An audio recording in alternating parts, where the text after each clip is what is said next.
Hi guys, for those of you that are following my post, you'll notice that I was doing a bit of off-roading and I've called it episode 1 at the weekend, and there was a bit of a river I was riding up. It was really just to see how far I could push the wee bike. So that happened at the end of the day, and when I was putting it back in the van I noticed that there was a bit of emulsifying through the glass. I could see at the oil level glass and it was going a bit white, so I thought get the bike home and give it a good check over.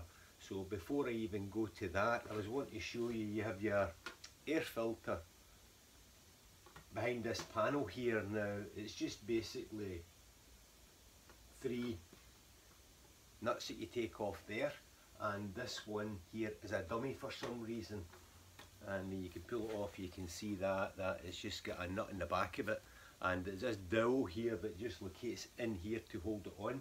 Now you have your air filter here, and this is the intake for the air filter. It's off centre to the side here. Now if you're going to be going through water, you really need to know where the bike's drawing air in for the engine.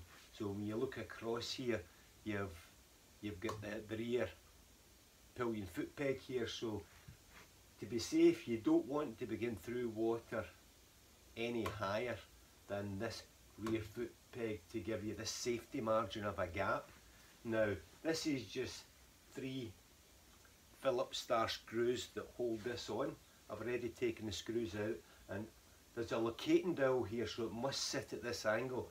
So you just take that off here, and the air filter comes fully out. This is this BMC one because I'd put the paper one back in, but I'd get water in the airbox, so I've thrown that out. So make sure you get the airbox dried out anyway thoroughly. Now, because I had some water ingress into the engine, what I done was obviously I drained the engine. Now what I was wanting to show you here is that, I'll bring the camera a bit closer for this one for you. Now at the bottom here you've got a 24mm nut and a washer, but you've got 2 8mm bolts that go either side. So rather than just draining it through the nut hole, you're better to take the plate completely off, and that allows you to have more of a thorough drain. Now when you're putting it back together again, you need to get a new rubber diaphragm from your dealer and insert that into the back of this cast plate that retains the 24mm drain nut. Around the other side, you'll need to strip out the oil filter here. So that's just 2 8mm bolts again. Take that off, that's spring loaded, and then you can discard the oil. So this is a new one, so that'll begin back in again. But the same again here, you need to get a new seal for taking this off. You need to replace the seal again. Now, I thoroughly drained that, so I had to put a detergent through it after doing that. I'll just set this camera up for you. You can see I'm really good at this IT stuff. Now, I purchased this motorcycle engine flush detergent, and I went to the local car shop and I bought 10 litres of this cheap engine oil.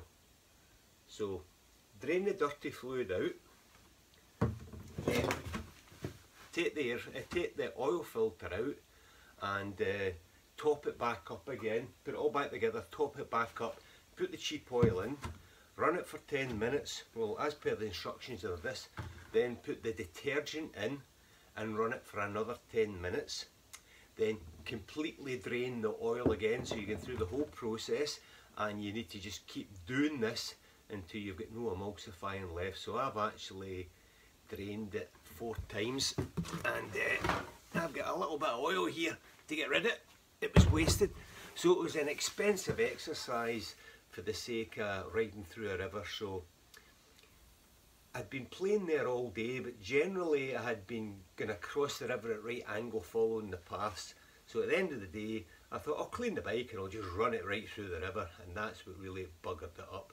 It did cut out at one point, but it's a robust wee engine and it seemed to take it. So what I'm going to do now, I'm going to put her back together with a new engine filter and replace the seals, and then I'll use this Silkaline 1040, and that's a semi-synthetic base. This is what the dealer gave me at the shop.